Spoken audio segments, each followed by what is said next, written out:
We go. Hi, this is Off Planet TV with Randy Maugans, and there is something weird in the air, and that something is very much what we need to talk about. Kara St. Louis is with me, and we're just going to kind of let it rip, because what's going on right now is, as we've kind of described in our pre-show, as being this incredibly twisted metal train wreck that's going on. Kara? Hi, Randy. Hey, welcome. Yay. You know, it's really interesting, everybody who's out there listening, because you have to understand that Randy and I run separate but parallel streams in our lives, and periodically it's like you reach out and you go, hey, are you still over there? Because things are really weirdly happening over here. What's happening over there? And I run a lot of stuff by Randy to make sure I'm not hallucinating, or, you know, that I really did hear what I just thought I heard. And, you know, we went through, you know what? Randy and I decided that the gloves are off for this interview. So I went through an interview with Randy. I thought it was a great idea. And we both just kind of went, what is happening here? We kind of, we were like, the things. And bad. And I was like, Randy, are you there? Anyway, so we've been talking about how this is all going down and what it actually is since really before Max Spear's death, but that seems to be exceptionally pivotal for whatever reason, and that's when we really started talking, you know.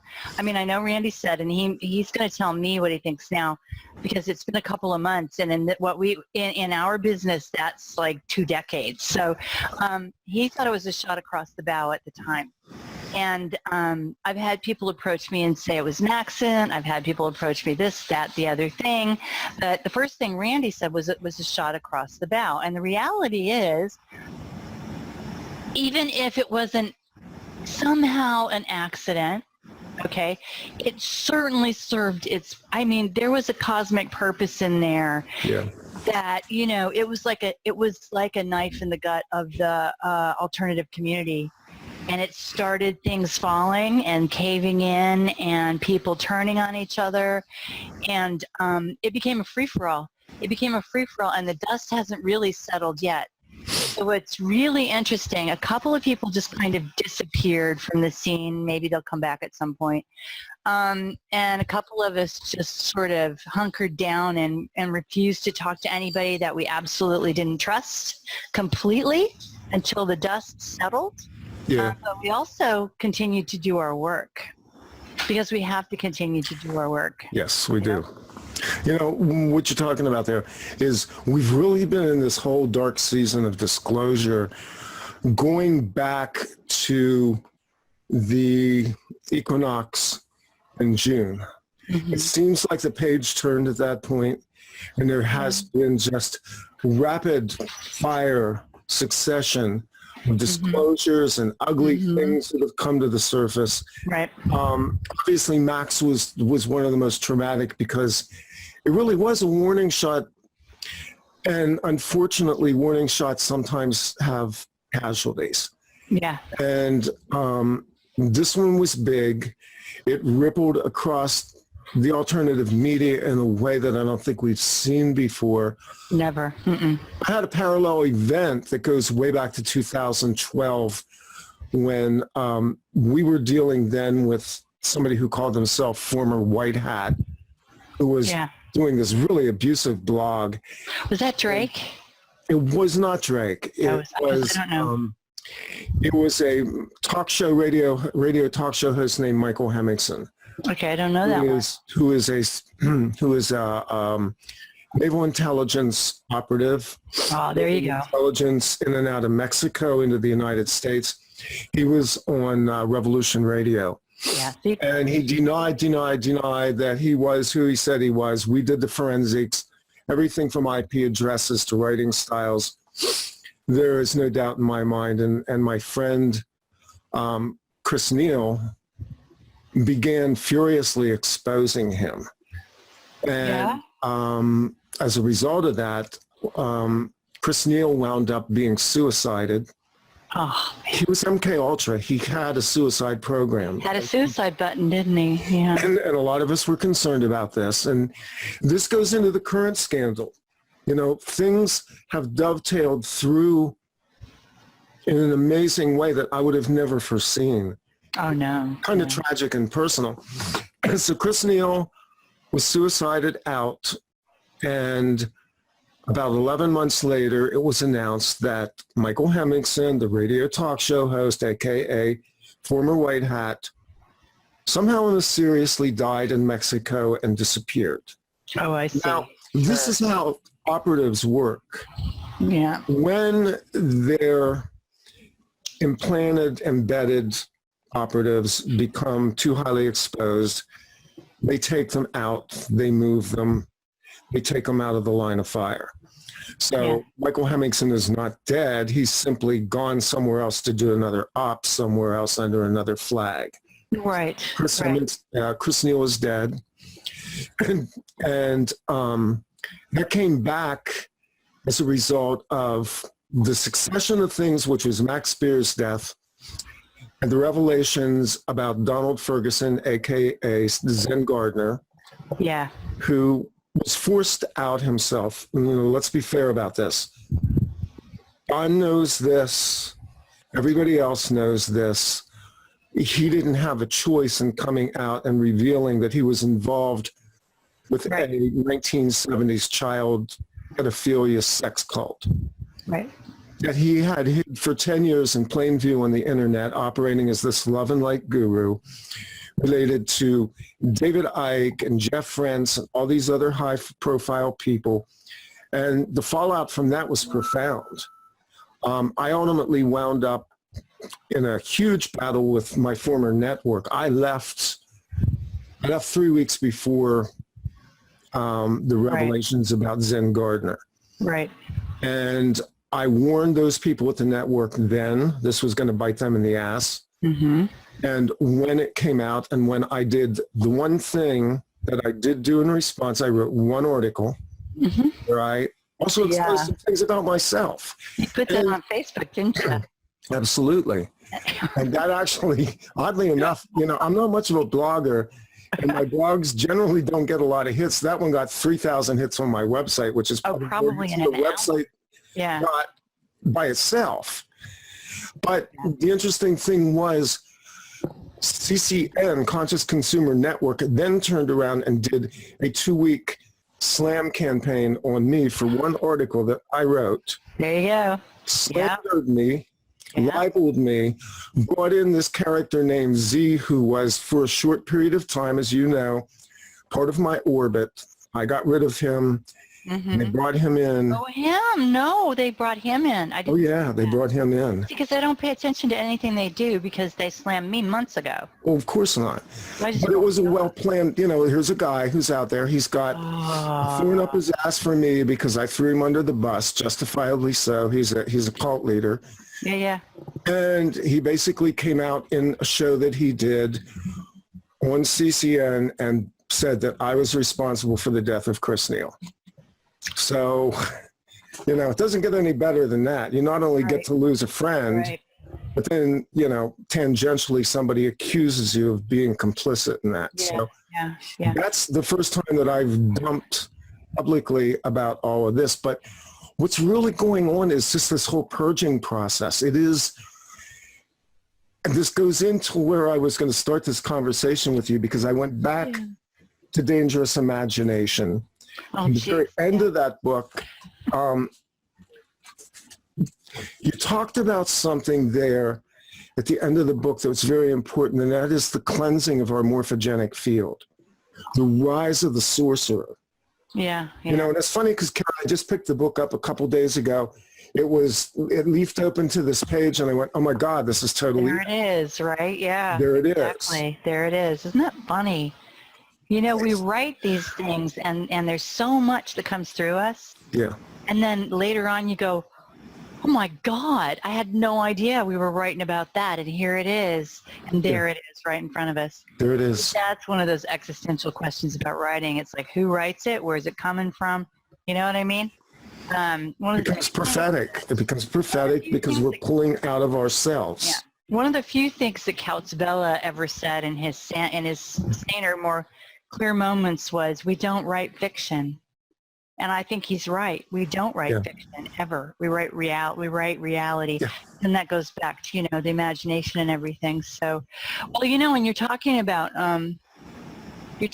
the issues that you had with CCN and the blowback you had with this Z character and how it's purging and the visual I get when you're talking about that, Randy, is just what people like you and I are trying to explain right now, which is that we're kind of we're continuing to work, but in lots of ways we're also sort of, sitting, trying to be very still in a way, and letting it all sort of, all of the, I mean, I don't even know how to describe it. You said purging. I thought about vomiting, this. It is vomiting. It is psychically projectile vomiting right now. The stuff that's flying around us all the time right now, and knowing, because we're old enough to know that this too shall pass, right? Mm-hmm. But not really, but like begging for it. Please, God Almighty, let's let this, settle so that we can move forward, so that we can actually take a look at it and figure out what exactly just happened. The thing that happened with CCN is mind-boggling. It's absolutely gobsmacking.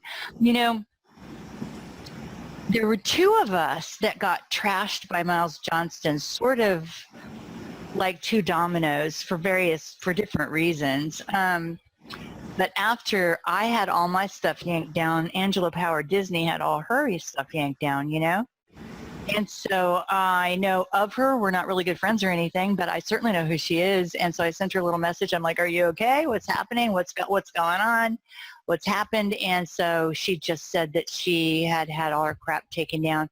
And I thought, well, here we go. It's Miles. And then all of a sudden, this woman who has, she's MK Ultra as well. She's the first one to tell you that. She's absolutely, completely honest about that. All of a sudden, she's doing what? An apologia with Zen Gardner? Yeah. You know what I mean? I was like, how does this happen? How does this kind of shit happen? Seriously, this is Stockholm Syndrome in all caps. Come on, man. Well, and then there's the whole Hoaxstead thing that's come out, where there's this huge, gigantic diversion program away from people who were victims of child sex abuse, which is an issue that I'm still wrapping my head around. That was sitting in the background of all of this. Yeah, right. And it's pulled a lot of people into its gravity in the process. Mm-hmm. So at some point you have to look at this and you come to the conclusion, well, fuck, this is a psyop. Yeah. And we were in the midst of it the whole time. Yeah. And it's kind of like, look, it's not my first rodeo. I've been through this. I've been through this with networks. I've been through this with programs and operatives and agents and all of the assholes that are out there floating around since I was a kid, frankly. But what really is happening is there's this gravity well that wants to pull all this stuff in, and it's convoluted, and it's very difficult now to tell exactly who is what and who's operating on what side. It's 50 Shades of Gray on steroids, basically. It really is. It really is. But I've also noticed, Randy, that the one thing, even though in some ways these tangential people, it's very difficult. It can be very difficult. You got to listen to your body, though. You know that. You do it all the time. But there's also a couple people where you're like just automatically back to back. Right, back to back, Randy. Come on, back to back. We got, they're coming from all sides. Yep. Right? Exactly. Yeah. So that's one of the first things I did. That's one of the very first things I did. So what's up now is, I have to tell you, I'm going to tell you, and then we're just going to chat about you're going to ask me whatever you want to ask me, and then we're going to chat about some stuff. But I'm actually in the United States right now, as you know. You know that, right? Yes, I do know that. Yes, I'm right now because one of my kids is really sick. And So I'm dealing with that right now. And on top of the fact that everybody, you said it tonight, just as I was thinking it, driving down the road. I don't feel anything around me but pure exhaustion here in the States. Absolute exhaustion. My children are exhausted. This country is exhausted. Dry.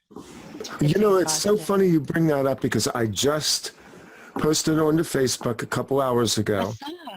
I saw it. I went, Randy. I'm going to stop posting on this election because it is like leeches on the collective body right now, just pulling the Morphic field down. We've got Hillary Clinton.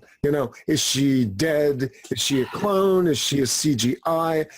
Was she arrested? Did she collapse? We've got 50,000 different stories about what's going on.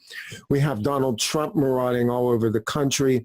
We have people who desperately, they just desperately want to believe that something can turn this thing around. I've never seen an election like this in my life. It's desperation, yeah. And I've never seen anything like this. I understand the fatigue. We have gone through one of the now most pronounced economic downturns we've seen since the Great Depression in this country. And it's been a quiet depression. The attrition has been profound, but it's been done very quietly. This is quiet weapons for silent wars that we're dealing with. This is the kind of war that intelligence agencies sit in back rooms and stage out over decades. Exactly. And the American people are in the gun sights right now. They don't know it, and they're perplexed because they don't understand what the flip is happening to them, what's happening to their country, and why psychologically they feel disenfranchised. Right. They have no idea. I mean, I've got 3 kids in early adulthood here, you know, and I just watch them and the effects of everything the effects of the social engineering that I write about. And I'll be damned. First of all, I'm going down swinging, Randy. So are you, I'm sure. Yeah. If I can do anything about it, they're not going to inherit this. They're not. No. I'll throw myself under whatever bus I have to throw myself under, which is, why I continue to talk right now, because I'm going to continue to work through this. I'm here, I'm on unpaid leave. I'm on a sabbatical through January. Then through December. And I've got to go back to work. But the reality is, Randy, I could be here for a year, untangling and helping and sorting and healing and all of those things, because everybody is exhausted. Everybody is just exhausted, and I'm just very, very lucky that I work in England, which means that my livelihood is protected, because they're not going to let anything happen to the freaking city of London. That's like being, because I work in the center of the spider's web. You know what I mean? My job is fairly well protected. I can throw things back, resources back this way that the people I know don't have access to anymore. They just don't have, and because they're in their early 20s, they don't know where to turn if there's nothing. And that it can't. I mean, that's got to be national. It's got to be nationwide. If you're somebody whose kids are doing okay right now, you better thank your lucky stars, because I'll tell you what, they're all shattered right now. They're just beyond exhausted. So, but anyway, go ahead. Even the people that you call, quote, doing well, they're not really doing well. They're just more cushioned from the effects of this cycle we've been in. They're not really okay. And I know I deal with people at all levels, professional people, very well-to-do people, educated people, a lot of people in the tech industry. And quite frankly, they're not okay, because psychologically underneath there's an undercurrent right now where they're going, there is something wrong. And you get that. When you're empathic, people open up to you. And I get these people, and this is like, it's been the burden of my life and the joy of my life, because there's somebody will turn around to me and go, I don't understand. It's like I finally found safe harbor for somebody that in an unguarded moment, they could just go, I don't understand. I got it. Yeah, The what's happening? door you walk through very carefully. You find that person's particular issue and you speak to it, and you speak to it as a healer at that point. Yeah, Because they don't need recrimination. Listen, I have a story for you because it's one of those stories that just fits in with what's going on right now. I was just in Germany and some other places, but this particular, I was sitting at a dinner table with some Germans that I know, and they are very much not part of the awakened, shall we say, okay? They've got a nice pension and everything's hunky-dory, and most of them are retired. One of them is still teaching a couple more years. And the question of Monsanto came up, and I can't even remember why now. Oh, hemp. I was talking about marijuana. And in the United States, because, you know, most people in Germany are on board with that. That doesn't bother them at all. You know, but I said, yeah, it's a really good thing. I'm very much for it. I back it. Whoever's doing, you know, the medical marijuana stuff in the United States. But the one thing that we do worry about is that Monsanto is going to get a hold of the patent, blah, blah, blah. And this woman, and I swear, I'm going to swear in a minute, cover your ears. But this woman said to me, offended I would be at that. In all sincerity, and in with a very aggressive smile, well, you know, if Americans would just vote, they could take care of problems like Monsanto.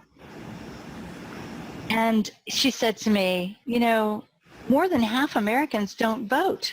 Why don't you vote? And I went, am I hearing this? Am I really, really hearing this? And then what happened 2 weeks later, Randy? What happened? Which German company bought Monsanto for $66 million, including their private army, huh? Yeah. So what I really want to do is call this woman up and say, hi, why don't you just vote that away? You know what I mean? I could not believe she, but you know, there are just, you have to be in the world and you have to deal with people who aren't awake at all. So anyway, that's my, I can't believe this. One of the, I can't believe this is actually happening stories, you know? So let me tell you a couple of things and then you ask me some questions because I know there's stuff that you might want to talk about. But as you know, first of all, I'm just going to put this in your thinker for later in a minute. But as you know, I'm going to see C.W. Chanter tomorrow. I think he's one of my new favorites. We'll see. And quite like the guy. I love his sense of humor. He reminds me of my old son, the way he reacts to everything.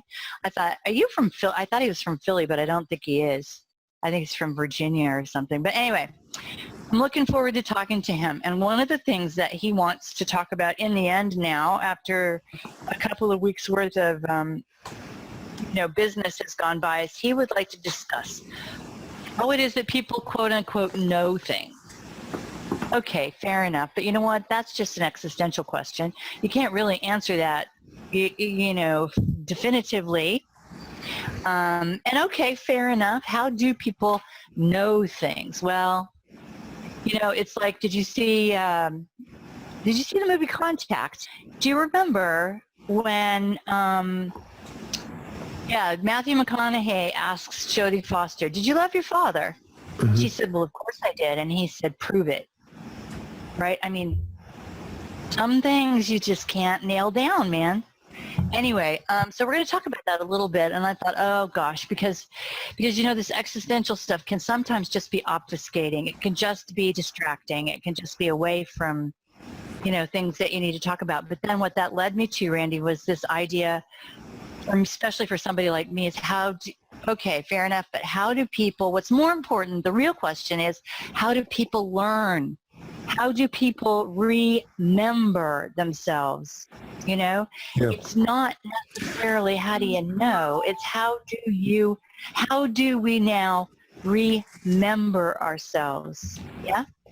So that's actually something I'd like to look into fairly deeply. Well, how you know things. I mean, look, there's a whole field of philosophy called epistemology that goes into that. Yeah. And it's useful to be able to go back and do proofs on things. But a lot of what you and I deal with, Kara, is in the realm of the margins of what we call this reality stream. In other words, you're breaking out things like the Fae and altered timelines and all of the social engineering that's going on, all things that sit behind the backdrop of the academic world and the world that puts things under a microscope, dissects them, and then writes these very elegant papers about them. Right. So how you know something in the end comes down to who you are and how you are able to traverse the landscape of where you're at. It's an internal process. You know, exactly. This goes back to the original thing about what's going on with people and why they're so lost right now. Everything has been externalized, but in fact, we're internal beings in the sense that the landscapes of who we are and what we are is mapped out in here in a very real sense. And, you know, nobody wants that because that's uncomfortable, because guess what comes with that? Responsibility. Responsibility. Yeah. Yep. Responsibility. That's right. Yes. And also what one has to back that kind of thing up is millions of anecdotal stories. But that's not really material science, is it? It's not. Nope. It's not equations. It's not beakers. It's not a map on a computer. I mean, I think that's probably what we'll end up talking about tomorrow. And in the end, it is exactly what you're saying. It is. It's internal, and so it cannot be pinned down. Definitely. So I think it is an interesting question, but it's a more important question to consider how people learn, how people remember. And he does have a point, Randy, when he says, look, I mean, he has a point and he doesn't have a point. On the one hand, he's eliminating the 100th monkey theory, critical mass, which is absolutely real. But parking that over here, he's saying, look, you know, you don't have the numbers that the Kardashians have, and you don't have the numbers of, you know, people watching you, that kind of thing. And I'm thinking, yeah, well, okay, but something what lives in the space between the two of those things is a vital internal energy in our communications with each other. Your shows you put out, my shows I put out. How do people, you know, connect with those sorts of things? I went and did a lecture in Vienna, I don't know, 6 months ago maybe, on government-sanctioned child abduction. In other words, social services, right? And the woman who invited me and the woman who put the whole thing together, one of the women who put the whole thing together, said to me at dinner the night before the convention, Kara, tell the English-speaking population that we're desperate. Tell them that we're desperate. And so I said, I promised at that point that no matter who I was talking to or what I was saying, I would mention this, yeah? But one of the guys who was there with me, God, now I'm going to forget his name, and it's too bad I did, but he was the attorney. It'll come to me. He was the attorney who was hired by the shipping company in Sweden to investigate that ferry that sank. I'll remember his name, don't you worry. But anyway, he was on the program with me doing transhumanism, mind control, things like that. And I had never used a backdrop. I'd never used the gigas and the gugas, you know, because I felt like if I was talking about the imagination, maybe I should just suggest that people use their imagination. I don't know. Yeah. But what he said to me was, look, this is how you engage their subconscious. And so I also tell people that, because I've started using this stuff behind me in lectures and stuff, and I tell people that story because I want them to know that A, that's how easy it is, and B, that's what's going on when people do that. That instantly they're so trained and tuned into that kind of thing. That is how we engage their subconscious. Anyway, I can't remember. Oh, this was about how we learn and how we remember. So I'm doing, because I have this 4 months, Randy, I'm also trying to make it very, very positive. in lots of ways. And so I'm trying to do a lot of work in the cracks, which is what I tend to do. That's the first time my youngest son's been ill. So I've started a little show of my own. I call it a little essay program that I call 13, because 13 is the name of the number of transformation, and that's all it's called. It's called 13. What it's going to be, I don't know. Maybe I want to pull out 13 points of the false chronology one by one. Maybe, I don't know. It could be whatever. I don't even know what I want it to look like. But the reality is, I would like to engage people in the way that they learn and the way that they remember without... Do you remember when RT first came out and we were all just staggeringly into RT? Yeah. Yep. Oh my God, I can't believe this is fantastic. And then it started to get a little slick. And we went, huh. And then they had Larry King on. Yeah. That was my moment when I went, no, this is, no, this is taken over. This is something else altogether. So this is one of the things I'm exploring right now. I'm exploring how we engage people with our material when we can, if we can. Visually, I think that one of the things I often write about is that that we are mostly nonverbal communicators. It's mostly visuals. I don't know. What do you think? Well, that's actually the struggle that we're going through right now. I mean, and when I say we, my co-host and producer, Emily Moyer, and I, we've been having this backchalk conversation. What do we want to do? What do we want this to look like? Do we want to be slick? And to some degree, I want polished production, but I don't want it so slick that it can't breathe anymore. Right. And that's the things that you get into when you're doing a type of media. And then people got to remember, media is something that sits between the viewer, listener, and the information provider. We've grown up, my generation especially, forward, grew up with intermediation of data and perception management, Right. all through the one-eye screen called the television. Right. Which was telling us a vision, but it wasn't ours anymore. And it wasn't imagination, it was programming. They told you that. They fucking told you that. We're now back to our next regularly scheduled program. Regularly scheduled The eyeball. Yeah, I know. You know, it is a difficult thing. We are visual people. I mean, the act of you and I being on this screen is one level up from you and I just doing an audio talk. Right. And I like both medium, and I've said this. When I first started doing the TV show, I was really uncomfortable with it. I'm like, what the hell am I going to do with my face for 2 hours? Who wants to be on screen that long? You know, and in some ways it's always uncomfortable. Yeah, but 2 hours just goes like that, doesn't it? It does, and you know that. Yeah. But the visual communication of being able to look in the eye, to body language, maintaining a certain level of posture and poise, but at the same time being authentic. Knowing when to smile, knowing when to drop your face, your look, your eyes. Right. Those are all communication modalities that are important. Right. But I think that if you have that inner vitality anyway, and you're just generally interested in other people, which you are, and so am I. I just got this message. I'm sitting here, I'm looking, I have a MacBook, and it shoots my Facebook messages across the screen. Get this, Facebook, there's this guy named Pat, he's going, Randy, when is this fucking Mercury retrograde over? People, This is great, you know, because this is exactly what it is right now. Everybody's just going, oh my God, my shit doesn't work. I have been through, as of tomorrow, 4 routers on my home internet system. I've had to go get new phones because my phone was burning me. It was so hot.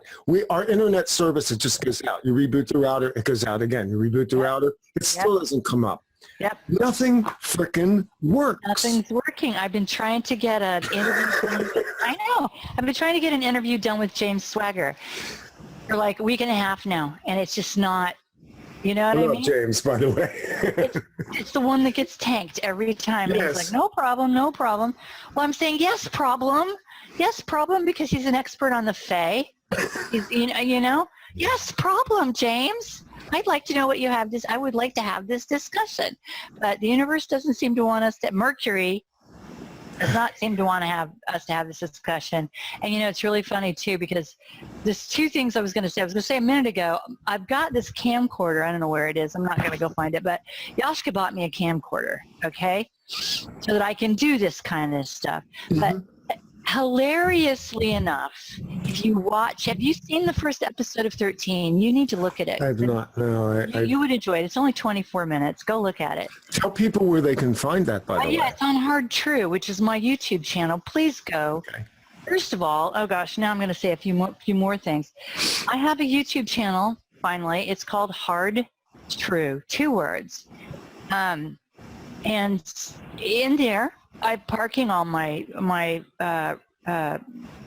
interviews. There's some of Randy's interviews are in there with me, but I'm parking all of them in there because Miles Johnson screwed me over so badly that I'm now parking, my interviews someplace where Everybody needs to own their own content. You've got to own your own content, right? Yes. Anyway, so that's what it started out to be. But then I thought, I really need to talk to people. I need to talk to people. And at first I thought it's going to be bizarre that I'm not talking to a person. It's just, me talking to a camera. But you know what, Randy? You know me. Once I start talking, the problem is shutting me up, whether I'm talking to a camera or whatever. Anyway, the funny thing is, my daughter helped me edit it. I guess it was last week. You got to watch it all the way to the end because she said she did some of the best stuff with it. But the funny thing is, and we're talking about being yourself and just enjoying, what you're doing, is that I will always, always, always, always have to reach around to the back of it to turn it off after the interview. And so people just get a nice shot of my nostrils. It's like, whoa, exactly. But I warn them. And I'm thinking, this is my signature, Randy, because I've said, I will always have to do this. Here I come, Anyway, so yes, I have a channel. 13 is on there. I'll be doing various stuff on that. I need Randy to stop by and give me a little bit of a critique on it. And I don't even know what I want it to be. I'm thinking I'm going to grab my camcorder early in the morning. I'm near the shore. Maybe I'll just go sit on a rock and talk about something, But really, it's about enlivening. We always talk about that. That's our business, Randy. I just said it. It's about enlivening all of this. Yeah. Is it not? Yeah. And we can do it, and that's our job. So, is that the only thing I wanted to say to you? I just got an invitation to go speak in San Francisco in December, which is awesome. Kind of cool. Cool. Maria Wheatley. You do know Maria? I do know who she is. Yes, you know who she is. Yeah. She and I are actually writing a book together. It's called Guardians of Blood and Fire: The Search for the Celtic Heart. And so we're going to Ireland first week in November to dig around because she can get me into places I could never even find, that I would never know even existed, So we're going to go check that out. And then at Rudolf Steiner House in February, she and I are lecturing on the 24th. We're having our very own, just the girls, just me and Maria. And then in April, I might be going back to Australia, but we need to talk about, you remember, we've talked about Australia a little bit. We should talk about that because I'm sick and tired of this. Okay? I'm sick and freaking tired of people trying to take us down. I had people, I guess I should say that there is a major troll in Australia who's been after me for 4 years since the minute I hit. And for a long time, she was after me by running me around the block. So I never really got anywhere. And then, but once I actually got there, oh man, did she go after me. And I'll tell you something, Randy, you know how I know it's as black as it is? I was at Starseed in Byron Bay, and I was just taking the stage, and that is when she started her shit on the page that went with Byron Bay. It was coincident to me hitting that stage. She started. That's black. That's black magic. I'm sorry, Yeah. but that's what Yeah, that it is. was. That's just. Did you know I watched all this because I somehow wound up in the middle again of this shit stem, Yeah. with this person telling me, Kara St. Louis is spreading all this information about the Fae. It's a giant cover story for AI. That's all the Fae are, is AI. And so here we go. Yeah. How do you know what you know? What are your sources? This person has no sources. They're quoting one article written by somebody else who I don't respect. Right. It was Robert Morning Sky, right? I mean, that was the guy? They send me these articles, this is like moldy bread stuff that's been around on the internet for years. Yeah. But it was bad enough that someone actually contacted me and told me I should hire an attorney and sue her to shut her up. It was that bad. But I actually just immediately, I didn't want it in me. It was aimed at me. I didn't want it. So I blocked her and went away from it and let other people kind of try to catch it and deal with it. And several people in Australia did try to do that. And then finally one day, after so much of this shit had gone on, I posted on Facebook that apparently there is a growing cadre of attorneys dealing with this kind of stuff, and hoped that, because she had people watching my page, of course she did, because I blocked her. That's called gang stalking, Randy. And hoping it would get back to her, and it got very, very quiet. And then the Ken O'Keefe thing broke, and she went bananas on Ken O'Keefe, and that kept her, I don't know, maybe it's still keeping her busy. I don't know. It makes me, I'm not in this to have my energy and my life and my work sucked dry by a troll. I'm not. I won't sort of say go to Australia so I can joust with this woman. Do you know what I mean? Yeah. I won't do it. I'm going to get some work done. And so I have thought about having, there were 5 or 6 places I was invited. I've thought about just going to Melbourne and Byron Bay again and making it invitation only to my particular. I thought about doing that, and I don't think that that's cowardice. I think that that's get the fuck out of my way and let me work.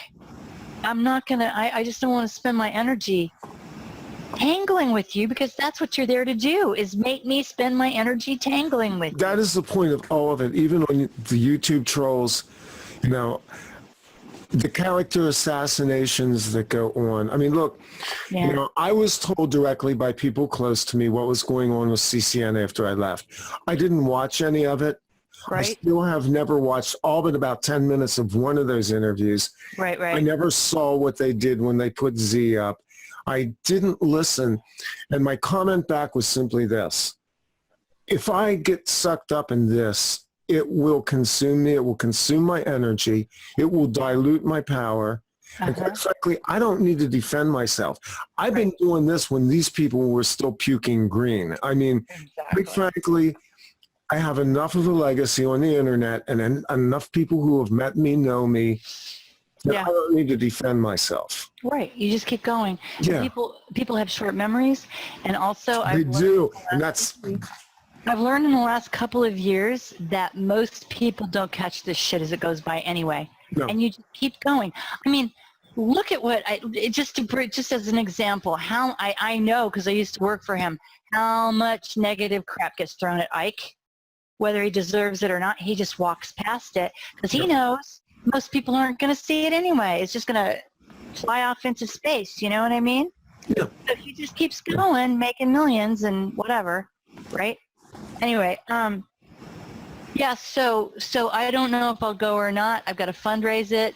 I don't know. We'll see. I'd like to go again. I have to tell you, I have accepted, and we'll see how it goes. I did try to do a show for CCN, but it was such a dismal failure, and I hated it so much.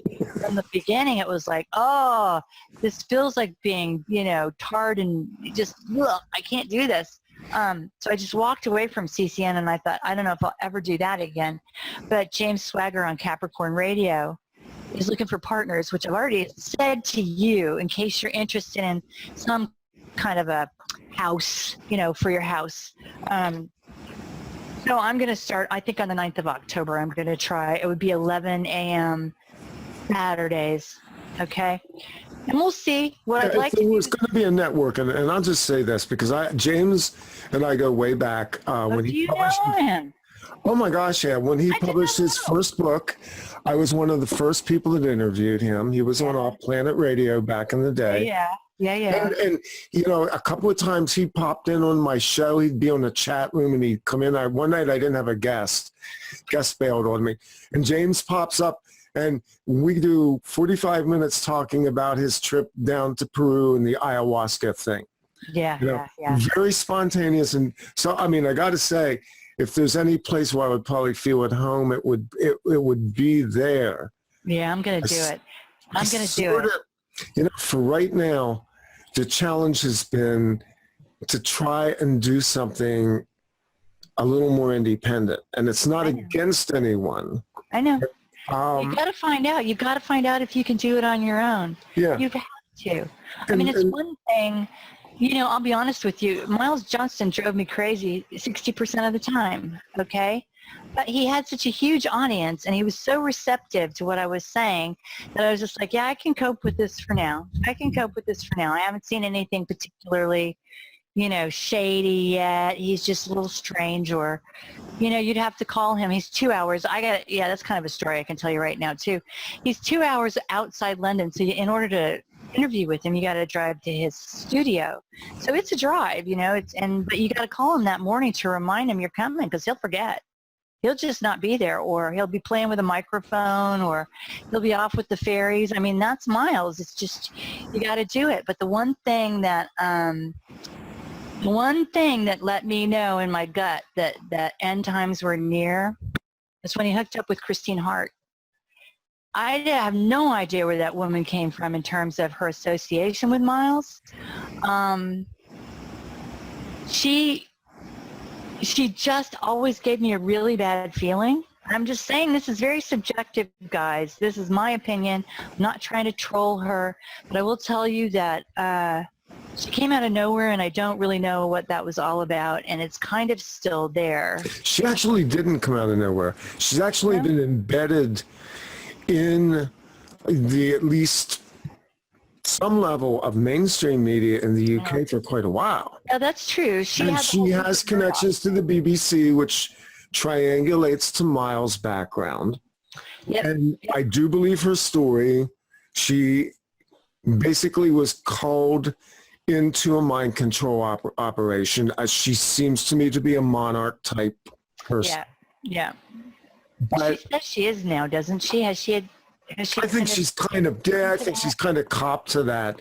You know, the problem is, the problem with all of this is that until you clear yourself, you really shouldn't be out in the media.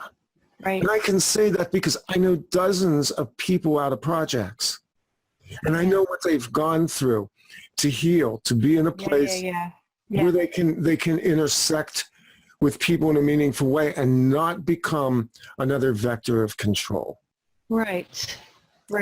But I suspect that a lot of these people are embedded there for a reason, because they are a reason. Exactly, for a reason. Puppets. It was really interesting because the last time I did an interview with Miles, Basis 45 Part 4, Yashka and I were driving back from his house to London. Maybe halfway there, it's a couple-hour drive, and all of a sudden he starts texting me furiously, Miles, you got to go on Christine Hart's show tonight. Miles, I'm in the car, man. I'm in the car. You got to go on the show. The show's in 45 minutes. No, Miles, I'm in the car. Silence. No, you really need to go on her, like somebody was hammering on him. You know what I mean? You need to be on her show tonight. And I'm thinking, that's it. That's just coming from somewhere. And I was like, nope, she can make an appointment with me on a Thursday, whatever, that's fine. I'm really busy. Probably be summer before I can do that, but, you know, we can set something up. No, it has to be tonight. Never heard from her again. Why did she want me right then and there? Do you know what I mean? And why was she making Miles just hammer me? I don't know. From that moment on, it was like, yeah, there's something really not okay going on here. And then, and I don't know what it was, but I do know that I pulled out of that conference because she was bringing Channel 4 and the BBC in. Yeah. How stupid do you think I am? Well, there's a lot of triangulation that's going on with Christine Hart. Yeah. One is that she was pulled into Revolution Radio by Douglas Dietrich. Yeah. Has a connection to Michael Aquino. Right. You can't deny that. I mean, however much Douglas Dietrich wants to backpedal on this, he is connected to Michael Aquino. Michael Aquino seems to loom in the background with Max Spear's death, as does Stuart Swerdlow, who I consider to be the Dark Lord of MK Ultra. I know you said that. No, he is. I've crossed paths with the Swerdlows before. They're not nice people.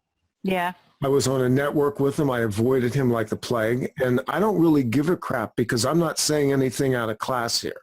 I've already said all this stuff. So there's a lot of triangulation.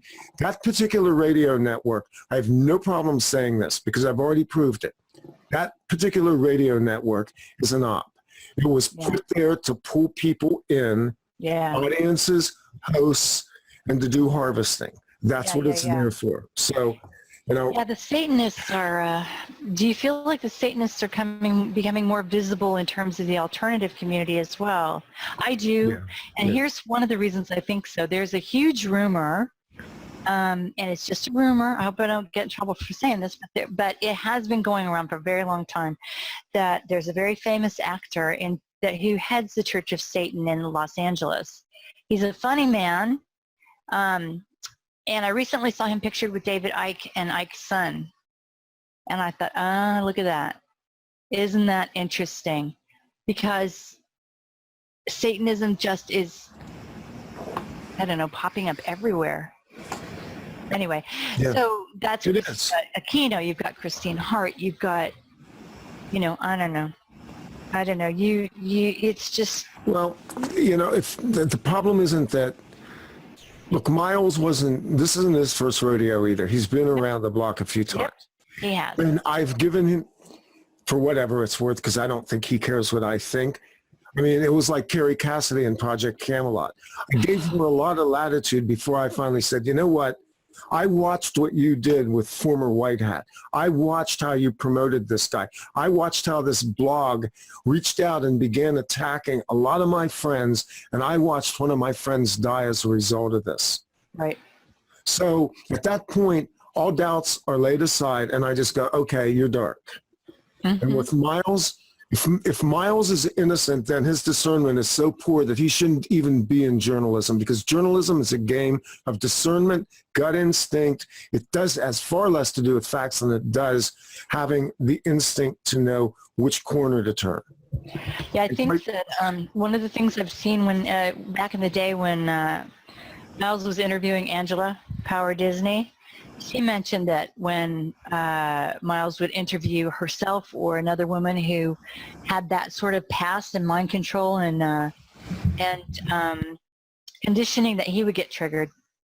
And she actually said that on camera several times. Miles, we're triggering you, aren't we? And he'd say, yeah. So, you just don't. It's a blender out there. It's a minefield out there. I don't know. It's really difficult right now, and that's why I think it's very, very important to identify your work and continue with your work. Continue forward with your work. You know what I mean?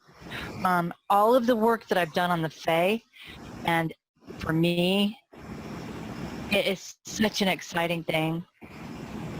It's such an exciting thing, and yet it's such a huge mystery because, all of the little episodes, or even you might even call them courses at this meal that's going to end up being the workbook, they're all knit together around something. They're all knit together around something that, we're going to uncover what's at it's like a wide net that's been cast. But each bit is so hard to digest or huge or revelatory or explosive that it has to come out one bit at a time, and we can look at each bit. The false history and the Fae are so connected. Absolutely. So connected. And the more I work on it, the more I get how they're connected. But I don't dare really connect them up firmly yet, because too many people don't have the piece yet. Does that make sense? Yeah, well, what you're doing right now is you're reverse engineering something. We have grown up in this counterculture thing, largely with Sitchin's work and the Anunnaki as being the legacy of humanity. Yeah. The Fae were blotted out. They were marginalized. They were placed into a position where they were this cute little pixie creature, flitting around in a Walt Disney film. Right. A little. And we lost a part of ourselves as a result of that obscured history. Yeah. Forget for a minute screwing with the timelines and altering all of the other history that's gone on. We have a false narrative. This concept of the Anunnaki and that we were nothing more than Lulus, bred for gold mining, used as slaves, genetically altered and driven across continents for purposes that aren't apparent. Right. I don't see the legacy of humanity that way. Right. So we have to uncover that. So, that's a huge job because of the footprint that has in the consciousness right now. Right. And it does. Yeah, and it does. And, so one of the things I always try to remember is that as many times as I tell this story, almost no one's heard it. Do you know what I mean? Mm-hmm. I keep telling the story, traveling the world, telling the story, and thinking, oh man, people must be getting tired of hearing this by now. And then I realized I've just started telling this story, and I've just started figuring this story out for a large part. This thing that I put up in Facebook a couple days ago that you kind of circled when you saw it was great. It was brilliant. And then all of a sudden at the end of the narrative, they were talking about the Tuatha De Danann, who absolutely figure into this fundamentally. And I can tell you what I think right now, knowing that it very well could change as it gets deeper. But first, to give the backdrop, because a lot of people aren't on it. So and what that was about. Yeah. Okay. The Fae, as far as I can make out right now, go back to what is described as a battle. It's called the Battle of Moytura, also known as the First Battle. Absolutely could be the case. They talk about, and you can see this for yourself, and I really recommend that you do look this fellow up. His name's Robin Williamson. He's a bard, and he recorded, it was about he told the story, the bardic tale of the Battle of Moytura at Megalithomania 2009, and he recorded it. Please watch it. It's absolutely fundamental. It's a fundamental place to start, and you have to hear these things orally. This is how people are. This is how we work. So, the tale very simply was that on the island that we now know as Ireland, we think, in the area of Sligo, a group of people came onto the land either from over the sea or under the sea, and these were called the Fomorans. Now, who those people actually are is really a deep subject. It could easily be the transition between Lemuria and Atlantis, if you think about it, water to land. There's so many things so many ways that you can go with this. There were a people already there, supposedly. I have not sussed that out, who they were, why they were there, or if they're even real. They were called the Firbolg, F-I-R-B-O-L-G. I'm not so sure they were there. Anyway, the Tuatha De Danann was another people who came from supposedly, across the water, supposedly from, they've said Denmark, they've said Finland, they've said Switzerland. I think Switzerland's probably a good guess, but they are the people of Dana. They are the people of the Danube. They are they come from wherever the Danube source is, I think, right now. And they met, and they met on what we call the island of Ireland now, and they did battle in a very, supposedly, in a very stylized way. And I have to tell you, Randy, when they talk about in these tales the way they did battle, they had to have exactly the same number of people on one side as they had on the other. And it was very stylized. Do you know what I mean? I have a memory of that. I don't know. Help me with this. Is this something that we knew when we were children? And then all of the wars and the overwhelming of one army with another, you know, being outnumbered and all that stuff just sort of drove that from us? Or was there a time in this here and now where that was the rules of engagement, where it had to be even on each side? Yeah, it was called a tug of war.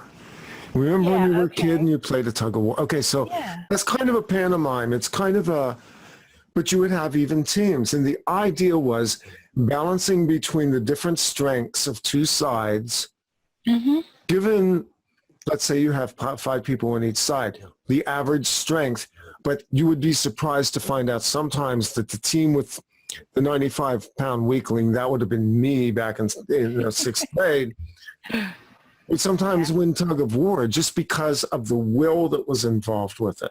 So isn't that an interesting thing? And chess. Look at chess. Look at the chessboard. Yeah.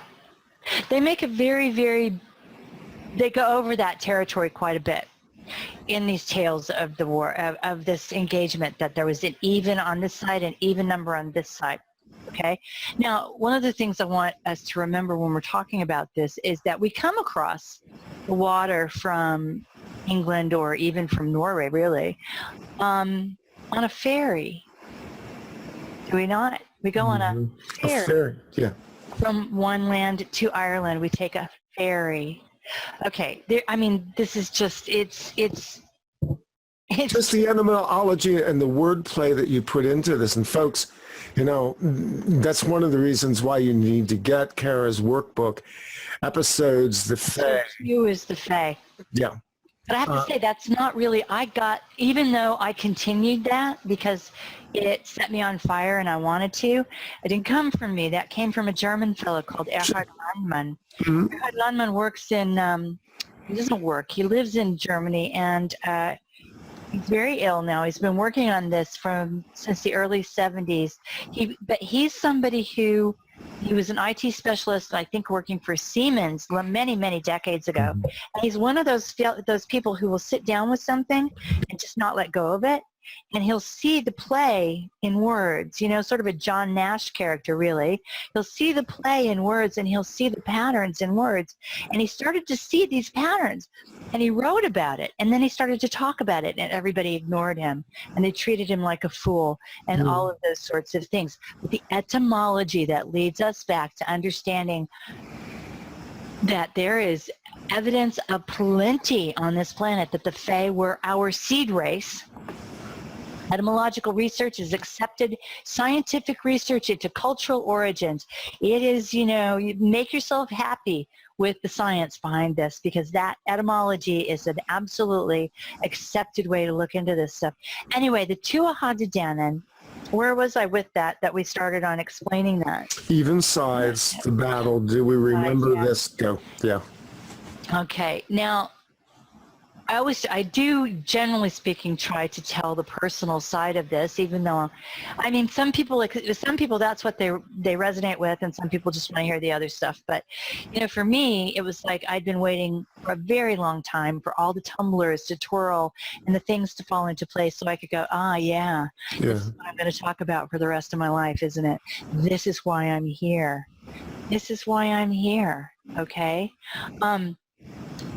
I think I've said to you before, I've talked about the temple burning and that being a mystery school and all of that. Ephesus. Yes, yep. This is where it started for me when my house on Temple Street burned, right? And the door to Ephesus opened. And what's the middle 3 letters of that word? P-H-E. P, yep. P, Fae. It's Fae. And that word, if you take it apart, means I come from the Fae. Okay, the door to Ephesus opens. Anyway, I know we were going somewhere with this, though. We were talking about the Tuatha De Danann and fairies and all of that. It's not what you think it is, and it has been buried. And I'm hoping very hard that what I suspect to be true will be true, and that the Tuatha De Danann will end up being the Atlanteans, and that there were survivors of Atlantis, and probably still are, frankly, alive on this planet, working on this planet just a few centuries ago. That's Sylvia Ivanova's work on New Earth. Have you checked her out? Oh yeah, no, I've been looking at that. Yep. She's doing some amazing work, and if you do check that out, start with number 1. Don't start. I've had people go, "Oh, I started with number 50, and I don't know what's going on." Start with number 1, man. No, it's sequential, dummy. Start with number 1 Yeah. so you can see what's going on with this. Okay, so this is the work, though, that, and this is the thing. I mean, I've been watching Cantor's old stuff, and he thinks my Fae work is funny, so it cracks him up. So They do because that's the stereotype right now. See, we don't have a warrior image right now of the Fae. This is very troubling. You know, we don't have an image at all, and that was one of the things I was going to ask you. Yeah. Where do we find the place where we begin to resurrect this imagery, to bring it back to its state? Because what do we got? We got fucking Tinkerbell. I mean, really, this is the best we can do. Exactly. Well, this is one of the reasons I want to talk to Swagger so badly. Yeah. Because even though I don't think we're going to agree on everything, and that's fine, he has done a lifetime's worth of work. He's really recognized as one of the foremost researchers on this folklore in Ireland. Okay, and one of the things that I did realize pretty early on is that they're very attached to not Swagger necessarily, but people who do resonate with these stories in Ireland, or who are Gaelic and resonate with these stories, are exceptionally attached to them. I rolled out the Fae lecture. The first Fae lecture in Byron Bay, and there were people there who had been working with the elementals all their life, who were very stunned and taken aback by what I was saying, because it wasn't what they thought I was going to talk about. I wasn't going to talk about. Didn't we go there the first time we talked about this as well? Yeah. I mean, you know. No, I'm not talking about the little skeletons that people are finding in jars with, you know, wings attached and stuff like that. That's not what I'm talking about at all. I'm talking about a mighty people. And what was it they called them? And I think they called them the gentle folk. I mean, these are elegant, tall, ethereal, magical, original beings. Come on, this is not Walt Disney. And they developed, I mean, this is another story that goes way, way back. They developed the ability to mist themselves, meaning cloak themselves from our sight. This mist, right? One of my very all-time favorite prayers, there's a couple things I got to tell you about that, though, is the Fade Fiata Cry of the Deer. It was stolen by the Catholic Church and turned into St. Patrick's breastplate, or the lorica. But it's not. It's the Fae. It's the prayer of the Fae. And in Sligo, near Sligo, there's this place called Tara, this hill, where they had their battle.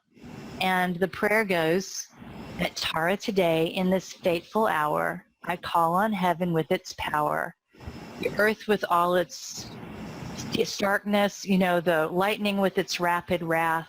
I mean, it's just all about invoking everything that's alive in the earth, and placing them in the end of the prayer says, all these I place with God's almighty help and grace, although that's probably the Catholic Church there, between me and the powers of darkness. Okay, now that was their prayer. It's the Fade Fiada, Faedh, Fiada, the cry of the deer. Okay, I have to tell you a personal story. I had a friend whose daughter had a life-threatening illness about a year and a half ago, and I was sending her messages, one of which was the fact that her father is a blacksmith.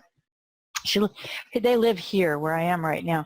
Anyway, her father was a blacksmith, and I said to her, you know, your father has been teaching you all of your life that what happens when you heat iron up, iron of course, way past its tolerance, what happens, and then what happens when it cools down?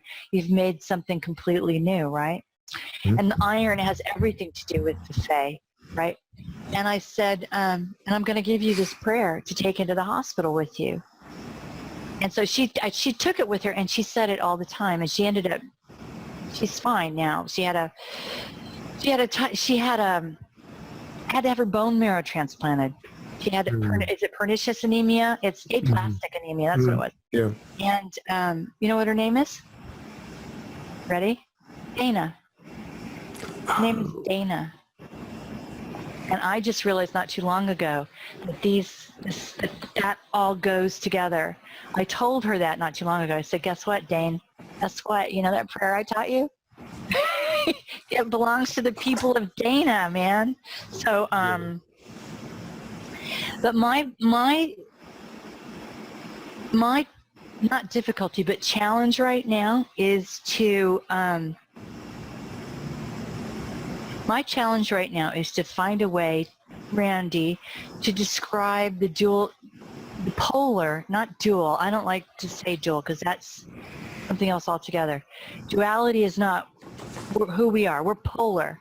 The polar nature of the Fae, as far as I can make out, is that they are without and within. I believe that they're still existent in a material way, intradimensional, anyway. But I also believe they married themselves to the planet in a way that we just don't quite understand anymore. They became at one with this planet in a way. When they say the Fae faded into the mist, when they say that they can come back out when they want to, I'm not so sure that it's that sort of everyday kind of thing anymore. I'm not sure, Randy. Maybe you know. So let me ask you this. I don't know if you ever saw the movie The Never-Ending Story or not. I did. It wasn't one of my favorites, but I will say it was my children's favorite. It was my favorite too. Oddly enough, it was one of my kids. But over the years, it's kind of been a touchstone for a lot of things. Yeah. But it seems to me the act of remembering, the act of bringing into focus and attention again. And see, this is why I think what you're doing right now in this quest is so important, because I think what you're doing, you're stirring up a lot of the unconscious memory. You are bringing back into remembrance. Right. And in a sense, those mists are the place where the Fae receded to. They are still there. They're waiting for us to remember. They're waiting for us to pay attention. They're waiting to reemerge. They are. Mystically, that's just kind of the way I see it. Interestingly enough, though, it's not in the same way as, say, someone like Stephen Greer will say, you have to invite the alien into your heart. It's not like that. The Fae don't get... I'd rather you didn't use that comparison, because there's so many things I could say about Stephen Greer, but okay. But they're very impassive. They're very impassive about us. It's like they're observers. You know what I mean? They're observing us. They're connected with, what was it? Greg Carlwood came up with this the other night, and I thought it was really good. They care about the apple tree, knowing the apples will be okay if they tend the tree. You know what I mean? But they're observing us because we're their seeds. We're their children. Yeah. We are their children. They talk about fairies stealing their children. They talk about whatever that actually means. Fetus is F-E, right? I mean, away with the fairies is probably something that, not what we think it is, that kind of thing. But they're interesting in the sense that I think that they're impervious in a way. most teachers on the other side of the threshold, when someone is seen, I don't know how to say this, you help me if it's screwy, but when someone is seen, when someone appears to say a clairvoyant initiate from the other side, they're often so completely neutral and so still. Do you know? This is sort of the gesture and stance of a master teacher. Mm-hmm. I see them when they look at us as sort of being that way. This is several notches above what we're used to encountering or thinking about, or in a conscious level. And I think I see my oldest son. I have to say to you, because this kind of goes to this. We moved around a lot when he was growing up. And one day I said to him, if somebody were to ask you where you were from, what would you say? And you know what he said? He said, Mom, I'm just an observer. Right? It's like that. You know, it's like that. They're here to care for the apple tree. The apples will be cared for. But they have this original, what would you call it? Flame, I suppose. This original flame, they are our ancestors. They are our ancestors. They made decisions to become at one with the earth. God knows when that was. You know, it could have been 5 minutes ago. It could have been 500 million millennia. I don't know. It's timeless. Yes. Yeah.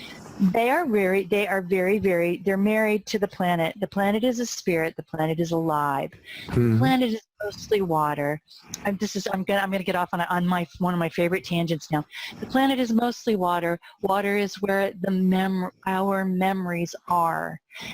The water in the planet is where the planet holds her memories. That's why fracking exists. That's why there's such a black effort to destroy water. Yes. We're on water. It's what is Standing Rock about right now. Exactly. It's about the war of the Hopi have arrived. Did you see that the Hopi have arrived? I mean, the shiver went down my back. I don't think people realize how monumental this is. We have tribes that haven't spoken to each other in a century. You know, the Crow going in and speaking to the Lakota. And the fact that we are dealing with water versus this oil economy that so needs to go away now. Right. And it's the native people. And, you know, I just posted this on the Facebook as of today, which is the 21st of September. Mm-hmm. The Lakota leader has gone to Geneva, to the Human Rights Organization of the UN, to address that. That was the prophecy, wasn't it, when all the tribes came together? It is a prophecy. And I don't think people understand. This is the active war that we've been looking for, but it's not a war like we've imagined. This is the shot that's now being heard around the world. It is the native, the indigenous people rising up. Exactly. And the spirit behind that. Exactly. Yeah. And the Hopi prophecies are so powerful that you can find it on Facebook pretty easily. When they arrived in that camp and were filmed coming into that camp, I thought, oh man, you know? Oh, man. There's a lot going on behind this. I mean, this is more than just a piece of ground, and it's more than just water rights versus pipelines. The future of our actual existence here is at stake, because behind the scenes right now, there is a promise that was left to these people. And that promise was that they would birth free energy for all the people of the earth. And that was bequeathed to them by Russell Means. And I have been in contact with spokesmen for Russell Means State. This is very important, because this is an opportunity right now for the native people to break the culture of toxicity that we've had, to break it for good and move us into the future. Amazing. Yep, it's amazing. No, I really diverged on that one, but that's important to just say in That's the okay, because it actually reminded me of something. You know, everywhere I go, I'm doing research on this stuff. It's in my face all the time. And we were just in Frankfurt, and Yashka took me to the top of a mountain, and it was, the mountain represents Brunhild, and supposedly this mountain is where Siegfried found Brunhild and woke her up. And what was her name? Hildegard of Bingen made a pilgrimage to this mountain, et cetera, et cetera, et cetera. Right on top of this mountain, though, in the 30s, the Nazis planted a radio tower to change the frequency. It's still there. It's still broadcasting. You know, it's one of those stations that people would put, cities would put on hills so that they could broadcast their radio shows. Do you remember what do they call those? A transceiver? I mean, that's so long ago. I can't even remember what they're called. Anyway, on the side of the building, it says, it's written Siegfried. The building is freaking written Siegfried on the side of the building. The mountain is Brunhilde. Okay, so you see how this is the one thing I guess I haven't said about the Fae that I probably should say is that all of the metaphors and all of the tales that you have of women in white or women who appear and disappear all the way up to Mary, sightings of Mary, right? That was the Catholic Church stealing. These are the Fae. This is a God, I hate to do this. This is a goddess kind of thing.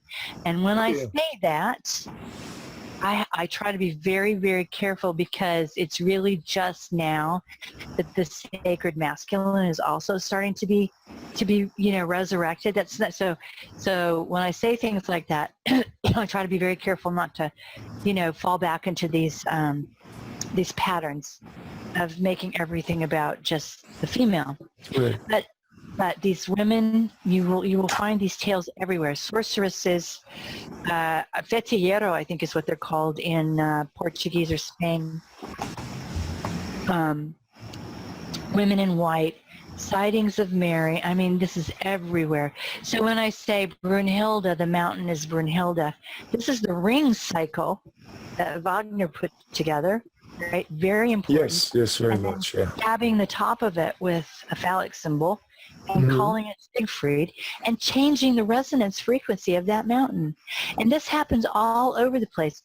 It's not just, as Maria Wheatley will say, landing a church on top of a ley line, which is all over the world as well. Yeah, it is.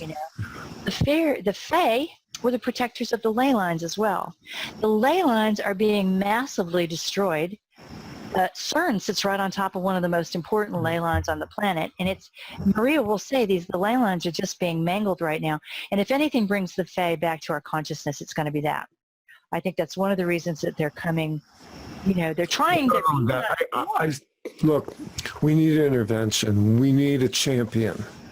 We are being bombed with EMF. We are being chemtrailed. We are being, genetically altered, and ultimately they would like to put up, the space fence and enclose us so that they can inhabit us with nanobots and create this perfect AI singularity thing.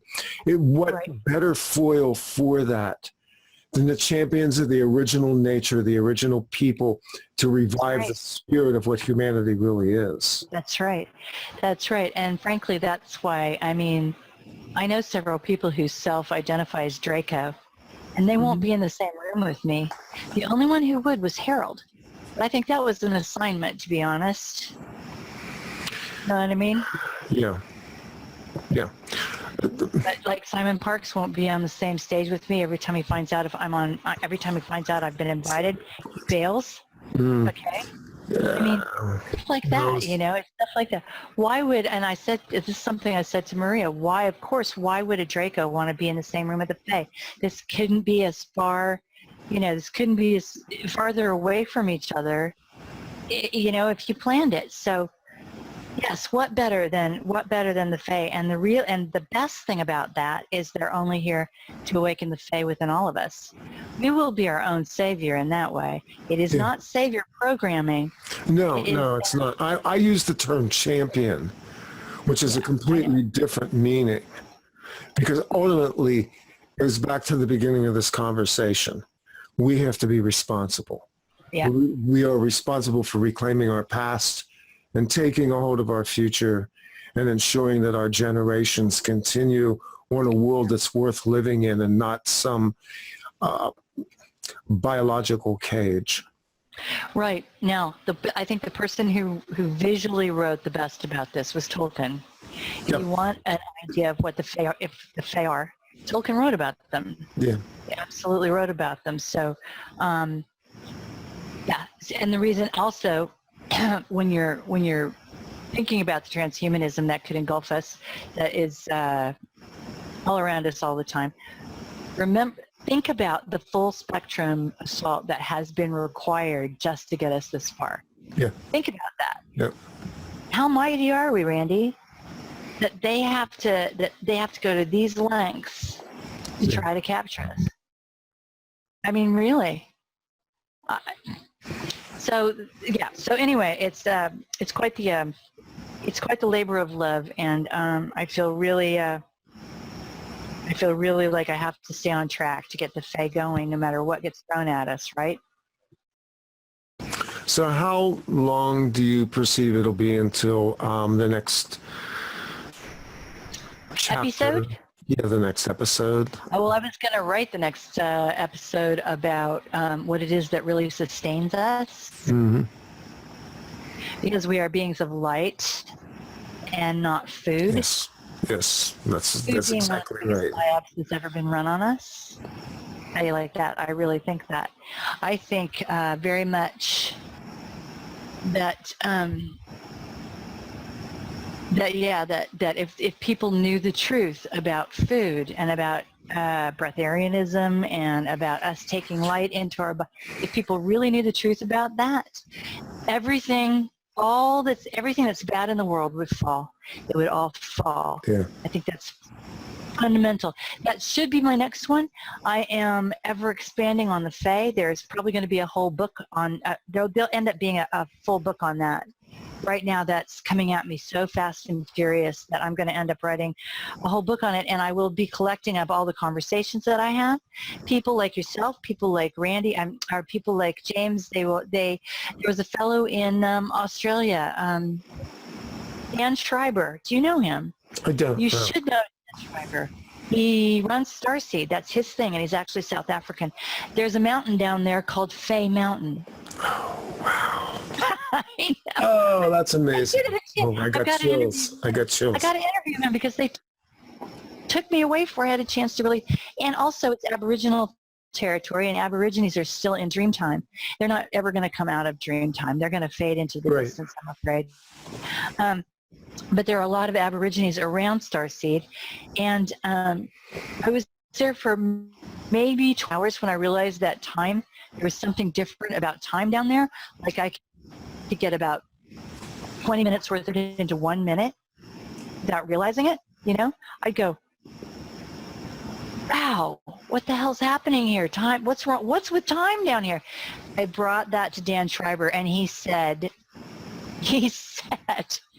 because the place where time starts is right over that mountain. That's where time begins. And it's about to reset itself. And yet I didn't get a chance to finish these conversations with this guy. So I'm going to get him on my show. I would like to have him be the first person on my show. His name is Dan Schreiber, and Randy, you gotta interview this guy. I need to talk to some of these people. I know I need to talk to Marina Whitley as well. Wheatley, I'm sorry. There's so many interesting people out there, and this is a conversation that I think is in process. You seem to be at the center of something right now that creatively wants to be birthed. It wants to be birthed. So. Yes. Mm-hmm. And you can see why that troll wanted to keep me away from Australia. Mm-hmm. Yeah. I mean, that was job one, to keep me away from, and to do this black dance of death while I was on stage at Starseed was, absolutely necessary. But that is where, according to Dan Schreiber, the Aborigines say time begins. It begins there, and it resets itself I don't even remember what he said. It wasn't a Platonic year, though. It was more like, it was something like 56,000 years or something like that. I expected him to say, the Platonic year, but that wasn't it. It's something else altogether. And he said, time begins over there, and right there, that's Fay Mountain. And I went, no, come on. And he had come down to Melbourne to see I'd done chemtrails in Melbourne, and I had talked about Fe being the symbol of Fey and also the symbol of iron, and how important that is to, iron is really important to fairy lore. But one of the things I had said in the chemtrail lecture was that strontium is a bone marrow seeker. It goes after our red and white blood cells. It destroys the red blood cells.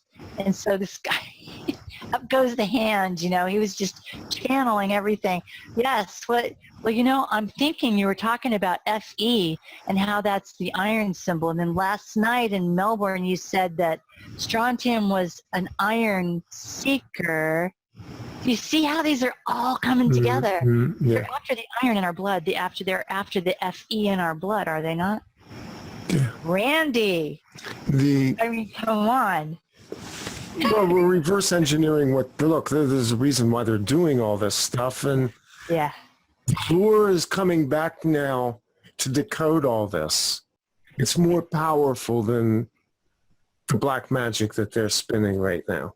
It is. Absolutely it is. So, yes, I recommend you get a hold of Dan Schreiber. I'll hook you guys up. Okay, good. Okay? Excellent. I'll hook you guys up.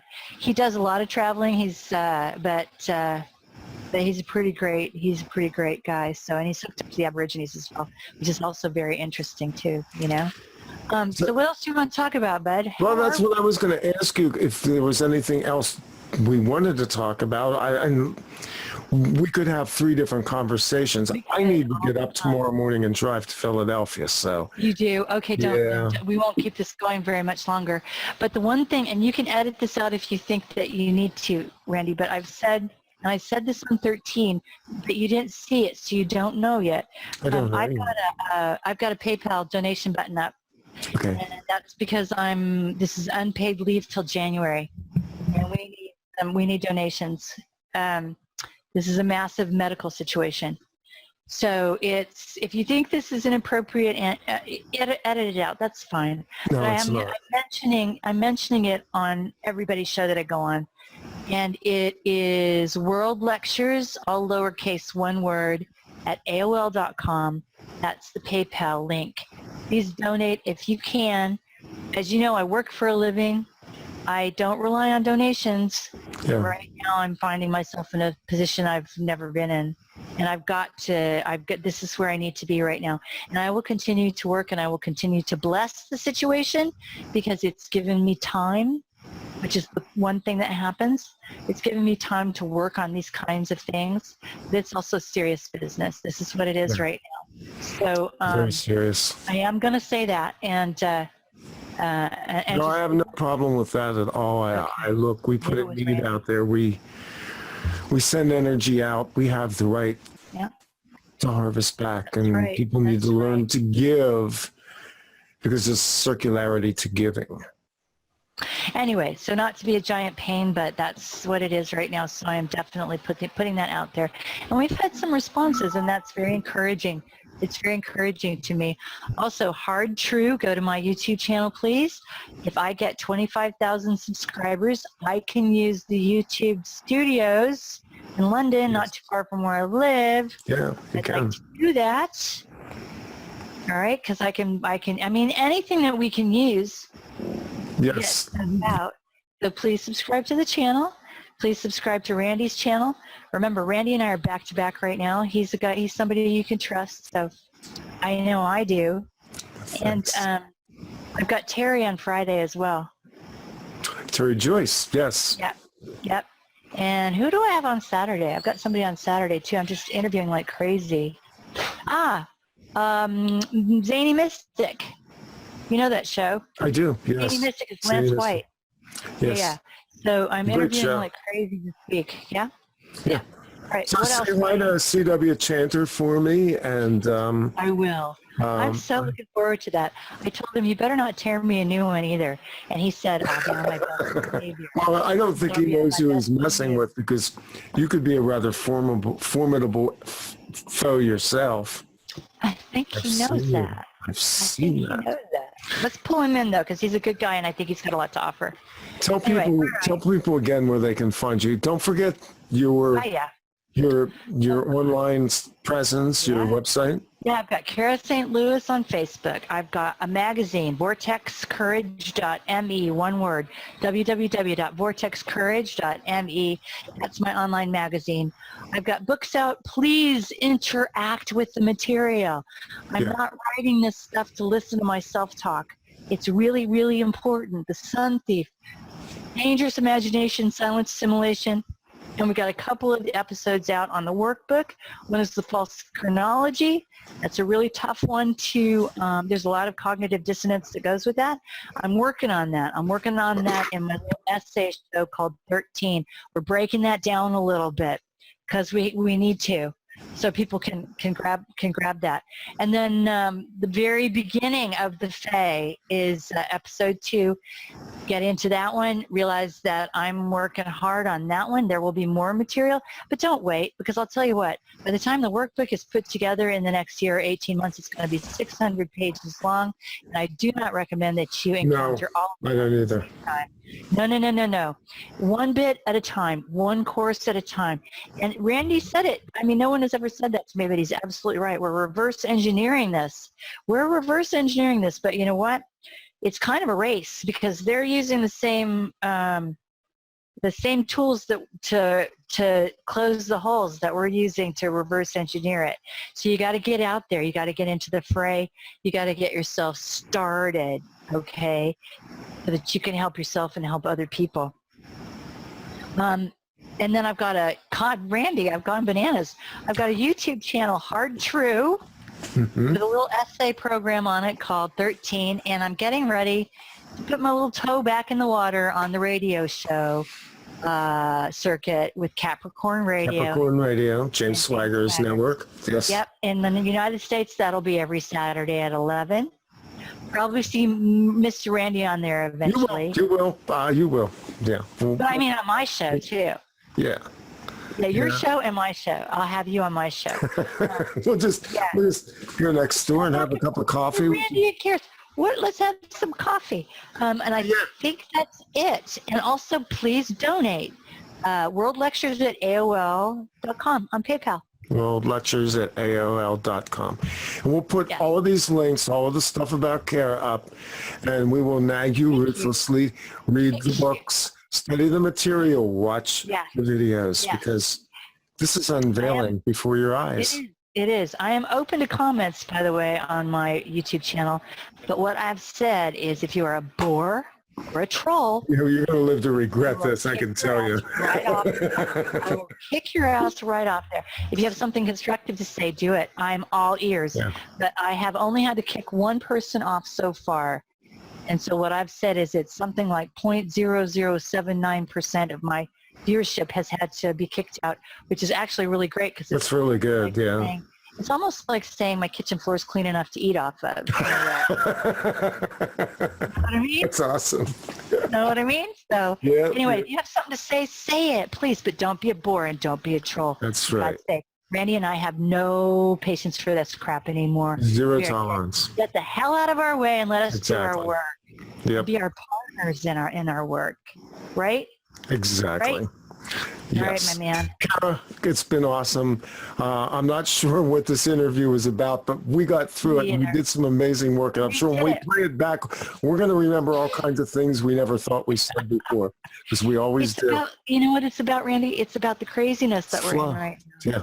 It's crazy. About keeping our head above the water right now. That's really what it's about. This is on their psychotherapy, basically. Yes. We have to keep our head above water and tread water and do what we need to do until this settles down, until the pieces fall where they're going to fall. That's what this is about. Yeah. And a couple other things like the super trolls that are out there, like manipulation, like the crazy manipulation right now, the stuff falling to the ground, and yeah. It's all going to resolve. We're heading into a different period of time, and a lot of this is going to resolve. We're in a period of discovery, and we need to be tested. And I think we come out the other side of this stronger for the next level of it. Yep. Kara St. Louis, I cannot thank you enough. You are my friend, my confidant, and Randy, you keep me going, man. Half the time it's like awesome. Randy, Awesome. Randy. That's going to wrap it up for this time, I think. Or otherwise, All right, I'll get really embarrassed here. So now listen, you please go watch 13 and give me your comments. we'll watch okay? 13. That's on my 24 list. minutes. That's all it is, the first episode. And Okay. watch it all the way through so you can see what my wonderful artistic daughter did, okay? Okay, awesome. Creativity. Kara Yes. St. Louis, thanks for coming on. I'm Randy Bye, Maugans. buddy. Love you. I love you too, dear. Bye. This is Off Planet TV. Truth is out there. It's inside you. Good night. It's over there. Recording.